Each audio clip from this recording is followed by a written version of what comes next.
Atepu, assalamu alaikum, namaste, Harun Nefer. This is Kassan Maya Keparu with another video for you. And in this video, we're going to talk about George Floyd and the fight for civil rights. We're going to see where all this is headed. But before I get into that, I want you to hit the like button on this video. If this is your first time to my channel, welcome. Hit the subscribe button to get notifications on when I go live and when I upload recorded videos. And also, we have free ebooks for you. So if you're looking to expand your knowledge of the esoteric and the spiritual, you can click on the links below, download an ebook right away, and start reading it. Finally, if you are not already a supporter of ours on Patreon, please consider doing so. You can become a supporter for as little as $1, $5, $20 per month. You get exclusive access to instructional videos on the esoteric, videos on how to meditate, self-hypnosis, qigong videos that teach you how to do oracle readings, and so much more. So become a Patreon supporter. You can cancel at any time. Finally, share this video with family and friends so we can get this revolution started. So Harun Nefer, I want to revisit this discussion on George Floyd and this fight for civil rights. I want to title this "Where Are We Headed?" because I have some grave concerns about the direction everything is headed in. Like, what are we trying to accomplish here now? Because I think there's a lot of distraction going on, a lot of emotions going on, and we have to make sure we have our eyes on the prize, and that's very, very important. And for those of you who are not aware of it, George Floyd on May 25th went into a store, presented a $20 bill. The owners felt it was counterfeit. They called the police. 4 police officers showed up. Derek Chauvin, Tutau, Alexander Cohen, Kuhn, and Thomas Lane. They apprehended him, threw him to the ground, George Floyd. Derek Chauvin put his knee on George Floyd's neck, causing him to lose his life. The paramedics came later on. They took him away, and he was pronounced dead. I think about 9:26 p.m. that evening. So a great uprising in the country has started to occur, where people are really just fed up with what's going on with this police brutality, these white militias, white supremacist groups, and we want justice. But the question now arises, was this actually a staged event? There are some peculiar things that went on. The paramedics that came to pick up George Floyd was not your typical, hospital paramedics.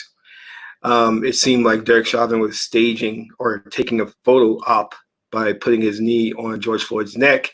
He didn't seem too concerned about all the people standing by who were filming him with their iPhones, and people in the crowd were yelling for him to give the man some air. The officer, Tutau, Asian officer, stood there like he was on point or guard and was very casual, no expression on his face, took no action, as well as the other 2 officers who took no action to come to the assistance of George Floyd, knowing that this man had said a number of times that he couldn't breathe. So not only was Derek Chauvin arrested and charged with murder, I think it was 3rd-degree murder, but also Tutau and Alexander Kuhn and Thomas Lane were also taken and charged. I believe they're being held on $1 million, but at least Derek Chauvin is being held on $1 million bail. Now, this there's some points I want to bring up in this discussion. I'm going to have GK Sigma join me for this discussion. There's some points I want to bring up, and I want us to have an intelligent discussion about this because I think there's some things going on that we need to take a really, really careful look at. I've always said that there was something suspicious when I saw the footage of Derek Chauvin holding with his knee on George Floyd's neck, and it just didn't ring like true for me. Like, this seemed like something was going on there. So I think we need to take a step back and divorce ourselves emotionally of the situation and start to ask critical questions. Is this a type of psyops operation? Are we being stirred into or directed to a destination that necessarily we want to go down that path? All right. So, and the reason we have to ask these questions is because it's very critical, because the country's up in an uproar. You know what I mean? Emotions are high. So it's very easy at that point to keep us distracted. As you see now, there's a little talk of COVID-19 and how this incident with George Floyd comes off the heels of Ahmaud Arbery. And now the distraction is there. So now we're not having intelligent discussions about COVID-19. It's more so about bringing these officers to justice, which is nothing wrong with that. But I just wanted to take a step back and have a look at that and let's discuss that. And I'm going to bring in GK Sigma. GK, how you doing? Are you there? Hello, hello, hello. Yeah, we hear How you are loud you? and clear. How's it going? All right, all right. How Thank you you doing? for good. Thank you for joining me or joining us today. And what I am titling this one is "Where Are We Going?" Because I'm going to bring up some points here that I have written down, and I want us to have a talk about these points and really look at, I guess the overall thing is this going to amount to reform? So let's start right away. Okay. One of the points that I brought up earlier in the original broadcast was how disturbing it was that you had all of these individuals standing around and watching this transpire with Derek Chauvin and George Floyd, but no one stepped in to save George Floyd's life. They were more interested in filming this with their iPhones. Is this I know we're kind of like revisiting the subject, but I want to ask that question. Is this an indication of how the masses of the people are just sheep following along and we're not actually a community that's intervening when necessary? What are your thoughts? I would think that nobody really feels the need to save someone's life who they don't know and who's not, related to them or somehow connected to them. It's just another person out there. They're not gonna risk their own life for that. Mm, So they're gonna be afraid of them being the next one with the knee or some getting choked out. Why would they do that for somebody they don't know? right, right. So, that's one angle. Another angle is just straight. Hold on, get a little static from you. We're getting some static. Go ahead. Can you hear me? Can you hear me? I hear you now. Yeah. So, but then again, even if it was somebody you knew, your relative, whatever, are you really gonna step in, and risk your own life, and then both of you end up dead? A lot of people talk like they would have done it. I hear a lot of YouTubers, they're talking about what they would have done if they were at the scene, but I don't believe them. I just think everybody's afraid. I think we're already in a police state. And, one of the things of mind control is to always have people thinking about what could happen in the future while Yeah, you do it to them right now. yeah.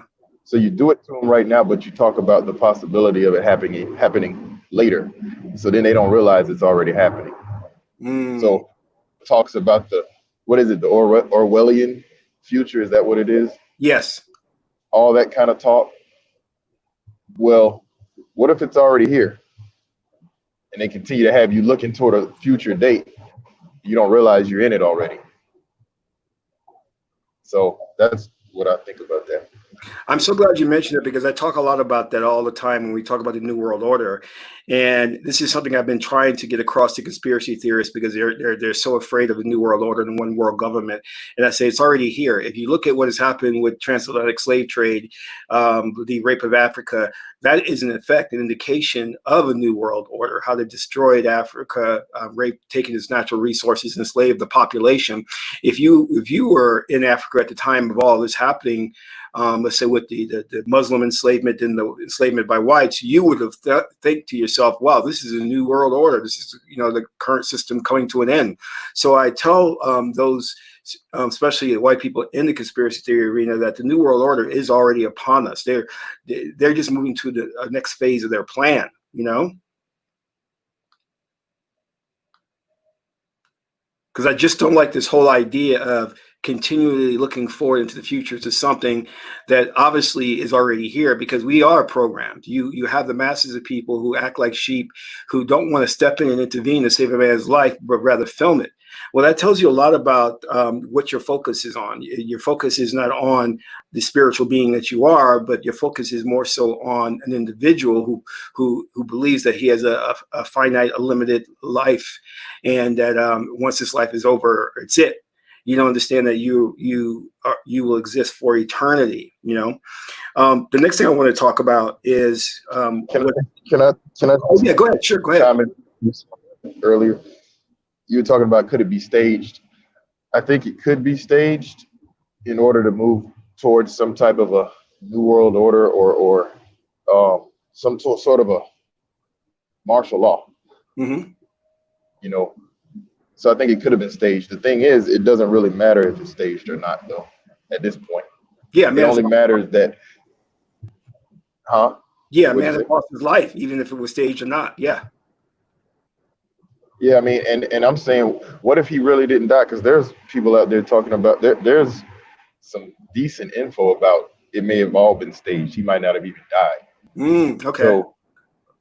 So I'm Wow. just saying, either way, whether he's dead or not, whether it was staged or not, uh, people are taking it like it's serious. The news is reporting it, and as long as the public collective takes it as serious, then that's where we're at right now. You know, Mm. That's another layer to if it. not, That's another layer to it as well. and the repercussions are going to be what they're going to be. Yeah.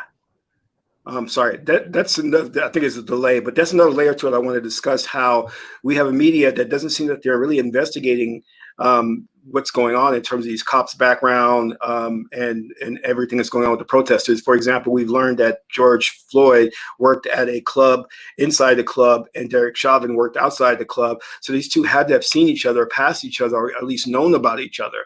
So that's very peculiar right there. And then let's go a little bit deeper into understanding that some of the protesters we know are paid protesters by George Soros, and some of these protesters have admitted that.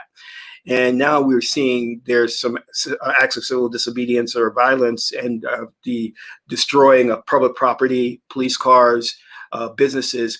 But it seems that these were done by select groups within the protesters. So the question we have to ask is, like, has the movement been infiltrated, co-opted, and now being used as though blacks are out of control thugs who are causing havoc? Yeah, it has been. And I saw a video just a few hours ago. There was a black woman complaining that she can't go shopping anymore. She can't get food for her children. She can't, use the money that she works for to go provide for her family because all of the hooligans, other black people, have torn up the stores in her neighborhood and looted everything. And she's complaining, like, what is she supposed to do? So that's another issue too. And she was talking about how a lot of the Caucasians, who are some of those paid looters that you're talking about, or the paid protesters, they're helping the looters loot black neighborhoods. And then they go back home to their white neighborhood. Yeah. And leave the black neighborhood torn up. Yeah. Think about that. Exactly. I mean, that's not a small thing. I mean, that's huge. You got white people coming helping blacks tear up their own neighborhood, and then they go back to theirs, but the blacks are left with nowhere to shop. Yeah. Well, we've also heard indications of some of these people going and placing bricks at strategic locations so that the protesters can pick up the bricks and throw them into the businesses and the windows. So we're seeing a lot of suspicious activity with these protesters, and I think that's because it's so widespread that there's no checks and balances to who is the real protesters and who are maybe could be agents or paid protesters. And there's a difference between the agents and the paid protesters. We know that Black Lives Matter historically has worked with George Soros to have some protesters participate, get paid. So that doesn't necessarily mean that they are agent provocateurs, but we understand that they're not sincere in their efforts on what they're doing. Oh yeah. But the thing is that we have to be very careful of too, and I've kind of seen this come online, is how the movement is going to be it's starting to be co-opted by other movements. Like I just saw this group by some women saying Black women's lives matter and trying to divert attention from the George Floyd thing to talk about discussion how Black women are being killed. Now, no one's arguing about that, but this is about the situation that happened with George Floyd. We cannot divert the attention and start now splitting hairs. And now we don't want to start dealing with that. Then I heard another, there was a group that was trying to meet with the mayor, and then they talked about how they wanted to discuss this whole thing of police brutality, and it was having someone from the LGBT community meet with the mayor. And I'm like, well, wait a minute now, hold on. That's a different issue. And you know, we have to stick to the focus of what this is supposed to be about. And that is police brutality against young Black men in this country, or we can say against ADOS, what is it, African descendants of slaves. So let's keep in mind what the focus of this is. With that said, my main concern now that I am starting to see is that well, let's look at this. Let's talk about this. Hey, can I mention something before you go there? Oh yeah, sure. Real quick. There's a group of guys, some computer savvy. I'm assuming they're either Asian or Caucasian. It's like a 99% chance they are. They've already created a cryptocurrency now called the Floyd coin. They're taking advantage of this situation to do a money grab. Not cryptocurrency already. That's ridiculous. Okay, that's exactly what I wanted. That's exactly what I was going to address. It's funny you brought that up, because we know now that it's been reported that Floyd Mayweather has paid for George Floyd's funeral, which is about $88,500, right?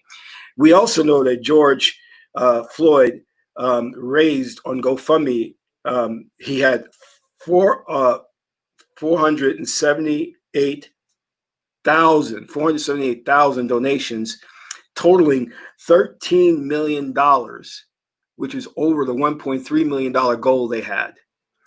Here's what I'm asking. This understandably, we're all upset over George Floyd losing his life, but he is supposed to be a symbol, a representative of all Black men who have lost their lives at the hand of the police and who will lose their hands at the lives of the police. This is not specifically about George Floyd. And if I'm wrong, you can correct me. The raising $13 million in Floyd Mayweather and the cryptocurrency, this is, I think, a little out of hand. What do you think? GK, you with me? What did you say at the end there? I'm sorry. Well, I was saying with the Floyd Mayweather paying for his funeral for $88,000, him and the crowdfunding raising over 13 million, and the cryptocurrency for George Floyd, you would figure he's a foreign dignitary. You would figure he's on par with Martin Luther King Jr. Like, I'm just questioning now. I'm like, we're supposed to be representing. He's supposed to represent every young Black or every Black male who's lost his life or will lose his life at the hand of the police or white militia or white supremacists. It's not supposed to be about him as an individual, because there's nothing in his background or that really warranted him receiving so much. He wasn't. Maybe they like this. They like his porn videos. Yeah. So he's not. Maybe that's what they're. He's not a civil rights leader. He's not on par with Dr. King or Malcolm X. So why is he receiving all of these accolades and this monetary compensation? That's, I mean, obviously, yes, we want to help with the funeral costs, but when you start saying that he raised historically more money than anybody's ever raised on GoFundMe, $13 million, what is that money going for? What could that be possibly going for? I wonder who's collecting it. I wonder, is it his family? Is it his white girlfriend? Is it his Black baby mama? I don't know. Yeah, and if things go as planned, him and his family will receive compensation from the legal case. So I'm just on top of all the things that he's gotten, you know, and I'm not, please be clear, I'm not hating on what's going on in terms of the fundraising. I mean, I think the crowdfunding is awesome. I think we should have done that with Trayvon Martin, all of them. But we tend to we tend to focus so much on the individual when they have not warranted that type of attention or accolades. This money should be put into some type of a legal defense fund that can be used later for young black men who are, we know due to the prison industrial complex, have been put away unjustly for nonviolent offenses. You know what I mean? So I'm just like questioning, like, this is, in my mind, it's taking a turn in the wrong direction. We're now celebrating the man and not the cause, you know? I agree, but you know, we don't know what they're going to end up using it for. That's yet to be seen. You know, maybe I'm wishful thinking, but who knows what they're going to use that for? Well, if you recall, the same thing happened, and this is why I'm so critical with Louis Farrakhan having 2 million man marches to Washington D.C., collected funds, and all of a sudden those funds disappeared. No accounting. Yeah. You know, so I just want to put the voice of reason out there and then say, hey, listen, can we pull back a second and take a critical look at, number one, is this all a psyops thing, or are we being stirred in a certain direction? Is it really organic? Is it really, did this really just transpire? What's that? Definitely not organic. Mm-hmm. There's no way this is organic. It's just not possible. No. Okay. I don't have all the answers to it, but I can tell you it's not organic. Yeah, for sure. And is it and this is an event that was used to distract us from having other important discussions or looking at the possibility that the country would be hit for the depression with 40 million Americans out of work? You know, I think so. Right. I mean, yep. Is it also? I think here's something they can do. They can use all the looting and all the protesting and the anarchy. They can blame that for the depression that was already coming, instead of having to face the fact that this country was going into a recession anyway. Now they've got something else to pin it on. You know what I'm saying? Yeah. They like to do that. They like to try to find another scapegoat. You know. And also, I want to be clear on this because I've seen this occur. And I think that people have to take a step back. There's too much Trump blaming. Now, I'm not a supporter of Trump. You know, I don't hate the man, but I know one thing, that when you see so many people come out against him and try to blame everything under the sun to attribute that to him, there's something wrong there. You know what I mean? I'm like, you know, I'm glad you brought that up. Trump has done some bad things. He could have reacted quicker with COVID-19, but I just am comfortable with the fact that this whole galvanizing of the liberals to come against him just seems to be like it just has an agenda. It just doesn't seem as though they're really looking out for people's best interest in this country. I'm glad you brought that up because I got some information recently. Trump, remember you asked me last time, you asked me who did I think would win? Well, Trump is connected in a certain way to this guy that's supposedly going to be the Antichrist, and he's coming out of London, England. I don't even want to really talk about his name on here. Okay. Get your channel flagged, but I'll talk to you in private about it. But there's a lot of info, and Trump is connected. So from the info I have, Trump is going to win. Or there won't be an election and he'll stay in office, but he has to be there one way or another. The only way they're going to get Trump out is if they assassinate Trump. And it won't be the ones, because there's different powers that be. They're not all on one accord. Yeah, exactly. They have a lot of infighting with each other. So it'll be one side trying to fight the other one if they take him out. But the side that's in power right now, they want to keep him there according to the info I have. Yeah. And also too, I want to point to the fact that again, you're dealing with distractions. You know, we're not talking about COVID-19, and the issue of reparations has not been put on the table. I think, listen, if we really want reform, if we, you know, this has to go beyond these 4 officers being convicted of murder. This has to go to widespread police reform in this country. And if it falls short of that, then all of this for me was for nothing. We Oh cannot yeah. we cannot sustain this energy. We cannot sustain multiple protests. The country cannot keep going through this. So if this has steam, which it seems that it has, then we need to keep the focus on the fact that we have to put on the political table the discussion for the elections. Number one, reparations and or widespread police reform. It has to be on the table. There's no compromises when it comes to police reform. Maybe reparations can be tabled, which I don't want, but maybe that can be tabled. But we've got to have this because this country has already shown that this issue is going to tear us apart. If we're going to come together and move as one, then there's just no option but to hold the police departments responsible, the police chiefs responsible for the conduct of their officers. And we have to say this, though there are good police officers, there are too many bad ones because you have the ones that don't speak up. They're quiet like Tutau, who just stood there. Who just stood there while Derek Chauvin put his knee on George Floyd's neck. I mean, look at all the other ones who've done it for years. Complicit. And decades. Yes. For decades. Yeah. So we've got to say that there's a problem.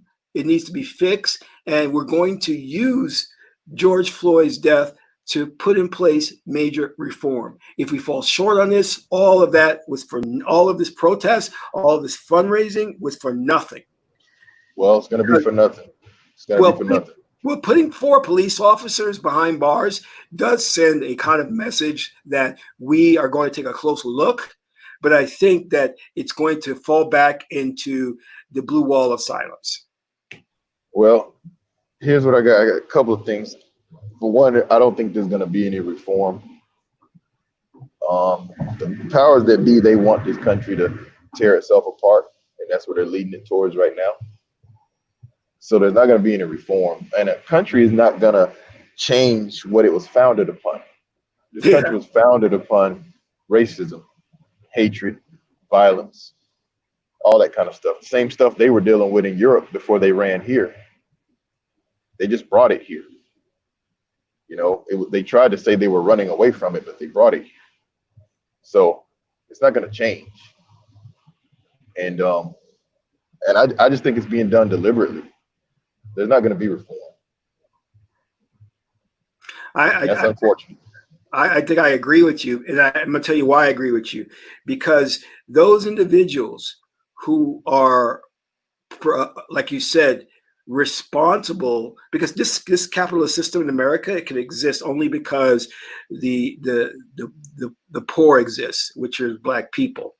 And it holds up white people, gives them a privileged lifestyle to some degree. Can I break in, not to cut you off? Yeah, go ahead. It's more than just being a rich and a poor in America, or privileged and an underprivileged in America. Capitalism only exists because there's slavery in other countries. If American capitalist corporations cannot get the slave labor from Africans and Asians in sweatshops, there is no capitalism. Yeah. And even poor Black Americans benefit from slavery going on in Africa and Asia. That's true. So if you remove slavery from the situation, then capitalism goes away forever. Mm-hmm. There's no capitalism without slavery. I mean, that's correct. I agree with you. And just as basic as your chocolate bar, we know in Africa, we have African children who are paid next to nothing to get the cocoa nuts and all of that, which make your chocolate bar, your coffees and all that. Children are out there doing work in these farms. And in this country, that would be illegal, but they get away with it overseas. But yeah, going back to one of the things that I know is a pet peeve with me is this continual elevation of the Black lower class and the drowning out of the Black intelligentsia voice. And what am I saying about this? I'm saying that what we see here is with George Floyd is not a very extraordinary man. Not picking on him, but when you talk about the porn and the working at the club, I just want to be careful that we don't get into idol worship of this man, that we stick to an understanding that he is just a symbol of something that's greater than him, which is the fight for reform and equality in this country. And I think it's too much of a focus, like you were saying with the cryptocurrency, which is absolutely ridiculous. On focus on him.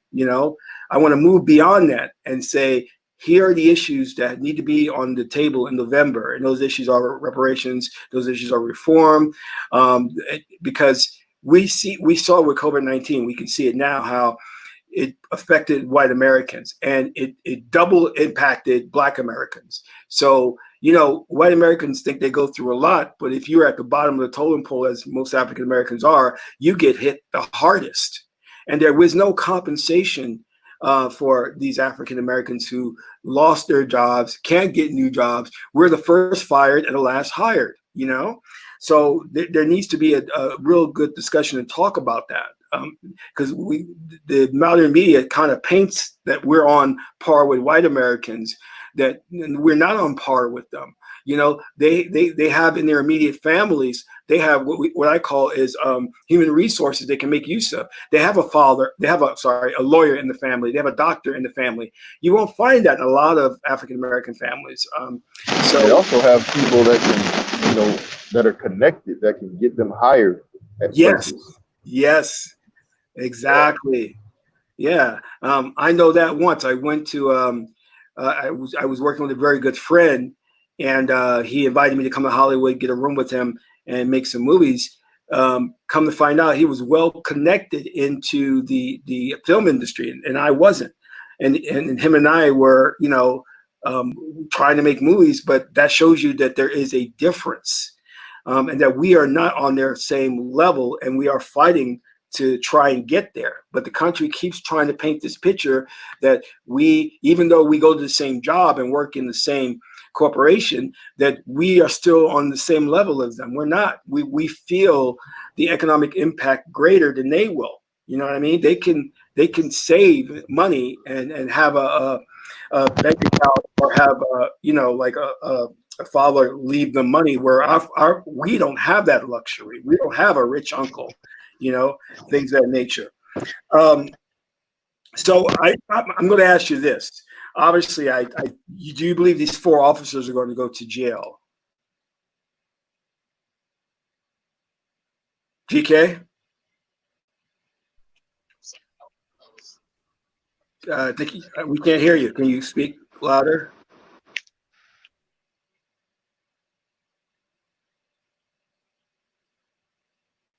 While we're... How about now? Okay, I can hear you now. Go ahead. What did you ask? I'm sorry. Do you think these 4 officers are going to jail? I think maybe 3 of them. I think they'll find a way to get one of them off. Yeah. Because they're gonna want more chaos. They need more chaos. They're looking for an excuse for martial law. I'm telling you, that's what all this is about. They're trying to get martial law here. They've already gotten kind of away with these curfews that are coming up. You know what I mean? Yeah. And I think they want an excuse to start. I really think they just want to do a genocide. That's what I think. Well, I kind of suspect that they want to tear down the current structure of the country through a civil war and put in place something different. The old, totalitarian tiptoe. Let's take a look at these 4 officers. I'm putting this up on my screen now, just to look at their backgrounds. We got Derek Chauvin. Derek Chauvin was charged on Wednesday with a new, more serious count of second-degree murder. He has previously been charged with third-degree murder and second-degree manslaughter. The second-degree murder charge says he killed Floyd with intent, and I agree with that. in the course of committing assault in the third degree, according to an amended complaint. Chauvin was arrested last week and is being held at a Minnesota Department of Corrections facility in Oak Park. His bail is increased to $1 million Wednesday, court documents show. Look at his background. Chauvin was a police officer with the Minneapolis police force for 19 years. I want people to understand, if you're on the police force for 19 years, you know when you're doing an illegal procedure of putting your knee on somebody's neck, you know that's wrong. You know what's interesting? They said they worked together previously, right? Yeah. I would like to know what their relationship was like if they worked together before, because I find it really, really next to impossible for somebody to kill someone they used to work with. I don't care about the race. Oh, yeah, yeah. Like, I've worked with a lot of white supremacists before. Maybe I'm wrong. I could be wrong about this, but I think they would have trouble killing me or other black people that have worked with them, even though they were white supremacists, just because of that camaraderie that comes along with working together. Yeah. So I don't know. I agree with you. I'd like to know. That's a good point. I'd like to know if they were enemies at working together, or did they have any kind of a relationship that was somewhat friendly, you know? Yeah. You know, people have speculated that Derek Chauvin was jealous of George Floyd because he was a black man with money, so that creates some animosity. I mean, who knows? You know, maybe this will come out during the court, but we'll see. You know, but I think a black man with money. What money did he have? Well, you know what? That's interesting. Now let's look at that point. You see, that's something that happens, especially when we look at Tulsa, Oklahoma, with Black Wall Street. White people tend to have this perception that if we have a little something, we're doing really well, which is not the case. But he couldn't have been doing really well if he had a fake $20 bill. I know. I know. I mean, I'm sure he was making some money from his what was he in the adult industry? Adult film? Yeah, something. I don't know. But okay, let me go back to this. So he worked with the police force for 19 years. He was the subject of at least 18 prior complaints, and only 2 were closed with discipline, according to a Department of Internal Affairs public summary. The heavily redacted personal files. What's the point of giving you files when they're going to be redacted? That's so ridiculous. Released by police. Look, all right, let's look at this. The heavily redacted personal files released by police only detail a 2007 complaint from a woman alleging that Chauvin had pulled her from her car, searched her, and placed her in the back of a squad car for going 10 miles an hour over the speed limit. All right, I want everybody to understand this. This shows collusion in the police department. When the police department hands over a redacted file, that's telling you that they don't want you to find certain things out about what's going on with this police officer, because that leads to the point of them not taking any action when things arose, when things started to happen. This is just a telltale sign of corruption. I'm sorry. All right. An investigator found that Chauvin did not have to remove complainant from car, and that he could have interviewed her outside the vehicle. The report noted that there was no audio of the incident, and the dash cam in Chauvin's car was turned off. Now, isn't that interesting? The dash cam was turned off. Chauvin admitted that he did not check to see the dash cam in his cruiser at the start of his shift, and left a microphone in the squad car during the traffic stop. The report says he received a letter of reprimand and a notice of suspension for the incident, the document shows. Now, what else did the redacted document shows? Like, I'm sure there's worse than this.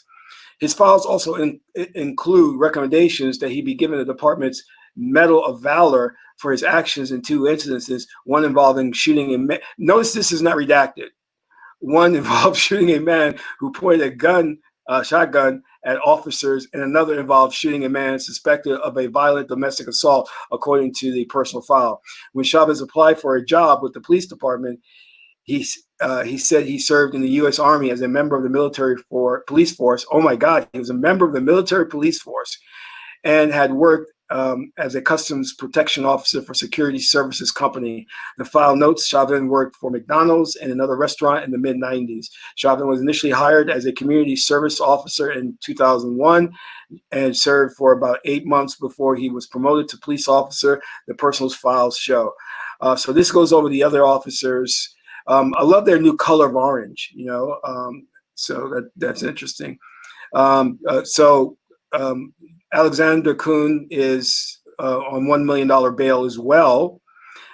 He was arrested Wednesday and is being held for $1 million bail. County jail records show Kuhn was hired as a police officer with the Minneapolis Police Force in December. He joined the department as a cadet in February 2019. There's nothing really on him here. Thomas Lane, $1 million bail as well.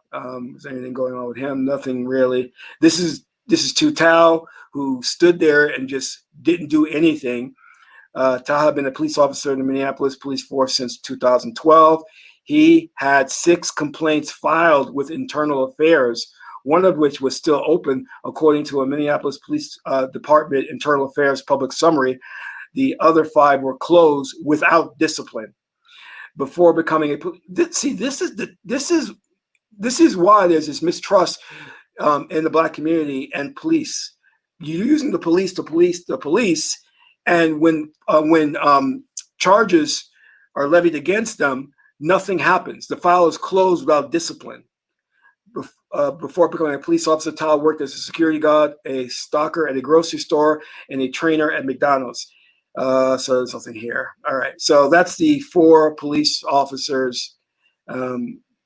Well, again, as I pointed out, that we see that even though communities make complaints against them, we don't see any real disciplinary action taken on these officers. And this is a repeated pattern throughout the country where communities have stated, had grievances with the police, the local police department, one of which was that the police department is mostly comprised of white people who do not live in the community, live and work in the community. They're kind of like bussed in or live outside in the suburbs. And that when these police officers come into the community, they don't know the people and they treat them as the enemy instead of treating them as citizens, This has to be this has to be real reform. There's no way that, I'm saying you're looking at corruption. When you're getting police files that are redacted, they don't want you to see certain things. They don't want you to know what these officers really did. I'm sorry, go ahead, It's not gonna be reformed though. It's not. It's actually probably gonna get worse. They want to send the country into chaos, into hopelessness. That way, when they come with their next agenda, which whatever it may be, like how you were talking about, replace this structure with something else, everybody will go for it. Everybody will welcome whatever's next because they'll feel like it's going to save them from the current situation. Oh, There's not going to be any reform. Good point. It's not going to be any reform. It's not going to happen. And I tend to agree with you because I think that I don't see that this is a major demand of the so-called Black Lives Matter. I don't see that they're pushing that. They're not. They're all we're talking about is I can't breathe. But there's nothing on the table. Also, you're absolutely right. Because when you're dealing with psyops operations like this, they're studying how far they can push the public, and then they're setting up the next stage. So the next stage will be about total breakdown and destruction of the current system to put in place something different. Yeah. So this is right. This is how they I think what they're probably going to have to do, I think after all this, what they're probably going to have to do is either they're going to have to kill either a woman on camera in front of the nation, because that'll really get people's emotions. Yeah. Or they'll have to do it to a non-Black person. Don't count that possibility out. Yeah. But I agree. Rest assured, they're going to go to the extreme next time. And it may not be right away. It may be a few years. But they're going to do it based on their key learnings from this situation to really tear the country apart, to really get us to that point, that breaking point. This is why we can't fall for it. This is why we have to be very careful about who we're marching with. Are they paid protesters? Are they paid agents? We have to be very, very careful of that. We know for one thing, sure, that Black Lives Matter was not created by the people. That was a concoction of individuals like George Soros to push Black men out of the discussion, to marginalize the topics and the concerns of Black men. That's what that Black Lives Matter was originally formed to do. Yeah, and they murdered the guy who founded it and stole it from him. Yeah, the Black man who actually started Black Lives Matter in Ferguson, they killed him. They assassinated him and stole his movement from him. Yeah. Yeah. So he was the guy, I don't know if you heard about the guy that was found burned in that car. Oh, yeah, yeah. Yeah, I remember. Him. Yeah, I remember that. I didn't know that was him, though. I didn't know that was him. Yeah. But yeah, I mean, you're absolutely right. And if you look, if you, I don't know if they changed it now, but if you go to Black Lives Matter website, all they do is they talk about everything else but Black men in the situation that they're facing or we're facing in this country.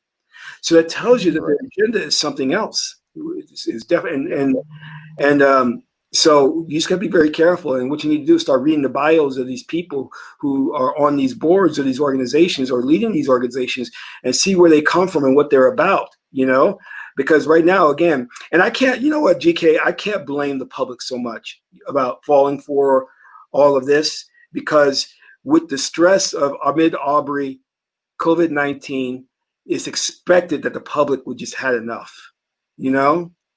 Oh, yeah. Oh, yeah. Definitely. I hear you.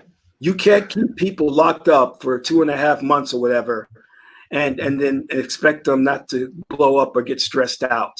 So, you know, and then you have rules such as social distancing and things of that nature. And then they're seeing Black men get murdered on TV. You know, I mean, you're going to get to a breaking point. You know, you're going to get and say, all right, this is just too much. We can't stand it anymore. But again, there's no galvanizing of forces to support a real agenda, and I think that's where this is all going to fall short. That's all I really have to say. I mean, do you have any closing words? Or let me just say, I know it's may sound a little bit radical, but I'm not necessarily in favor of saving the nation. If it needs to go, it just needs to go, because I mean, is it really a good idea for us to try to save the current paradigm? In the current paradigm that's been going on since 1492, we haven't had a chance. We haven't had much of a chance here. If this paradigm continues as it is, we're just going to have another 500 years with no chance. So I'm not necessarily in favor of us saving this country. Maybe we should just let it go. Just go along with the agenda and see what they bring in next. It's not like we're going to win in this one. Well, what I'm afraid of is that we'll jump on board their proposed solutions, which would only be detrimental for us. You know what I mean? And it'd be a lot worse than where we're at now. That's what scares me, because we have a history of really falling for it. We fall for it a lot. You know what I mean?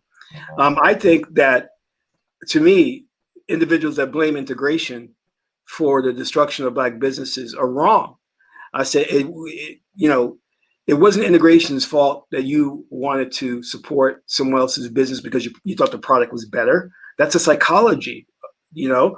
So don't blame it on integration. You know, that's your screwed up psychology, you know?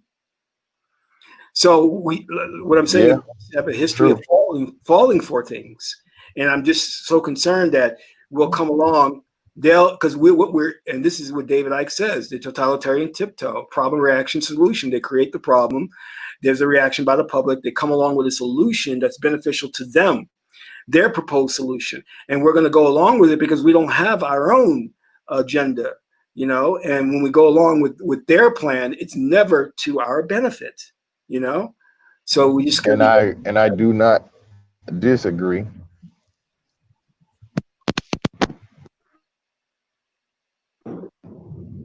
Yeah. At this So current state, what are we doing? We're doing nothing. We're losing, you yeah, know, and you can like see. we've always been losing.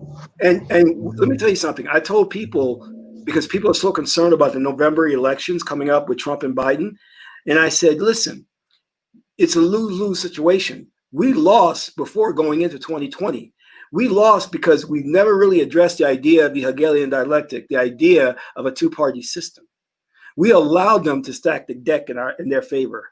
You know, we allowed them to come along and have two parties and pick from those parties those individuals that the corporate interests wanted and not what we wanted. Yeah. You know, so I'm saying, you know, Yeah, that's the old trick. yeah. So don't think like come November we're losing anything. We already lost because we have not, like you said, fought to bring down this system. This two-party system is wrong. It doesn't work. We've seen it over and over again. Yeah. Every president comes in with some slick slogan and then ends up doing the exact opposite. Obama came in with change, did nothing for change. Supported the LGBTQ community, left HCB, historically black colleges, left them in the dust, left black businesses in the dust, didn't meet with black organizations like Congressional Black Caucus and kind of distanced himself away from them. Trump comes into office, same kind of thing, no real changes or reforms because you're dealing with a system that's broken. And one man in a presidency seat cannot make that much reforms, cannot really change this system. The best he can do is maneuver within the parameters given to him. And that's what Trump is doing. That's what Obama did. So we gotta, it's a bigger discussion, but it's a big problem we have in this country because we're going to go through it. George Bush, you know, Reagan, we're going to go through these same figures, and the both parties don't respect us. So, That's right. you know, what do you got? You know, what do No, you got? no, that's right. Yeah, but I don't know if you understood what I was trying to say. What I was saying was if we try to save this country by not going along with whatever they have planned for the future, because you were talking about maybe we should not fall for whatever they've got planned for us. Don't fall for it. Don't go for it because it might be detrimental. What I'm saying is we're already living a 500-year paradigm of detrimental. So I don't want to keep living in this one. Let's see what the next one is. That's why I'm not necessarily in favor of saving the country. Well, there is the theory too. I don't know if you heard this, where it's like I prefer an all-out racist who I know is a racist than one. Oh, I do too. Snake in the grass, you know. Yeah, I agree with that. I agree with that right So there. Yeah. a system that comes along that's more oppressive, but yet more obvious that it's oppressive, may actually be better for us.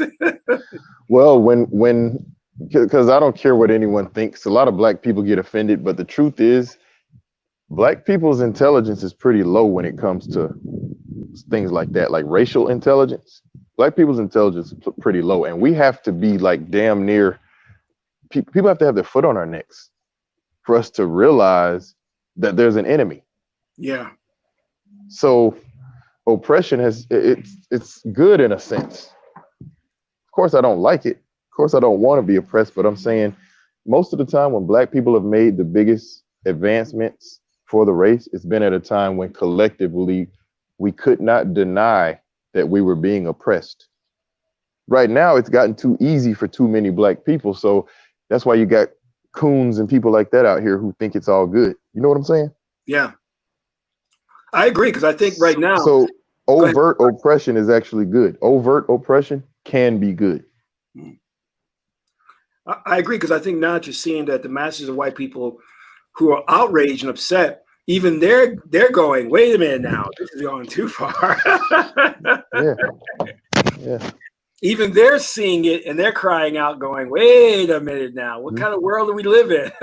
And we're like, well, where have you been? This has always been that way, you know? Right. You're right. There are some. I've heard some saying exactly that. You're right.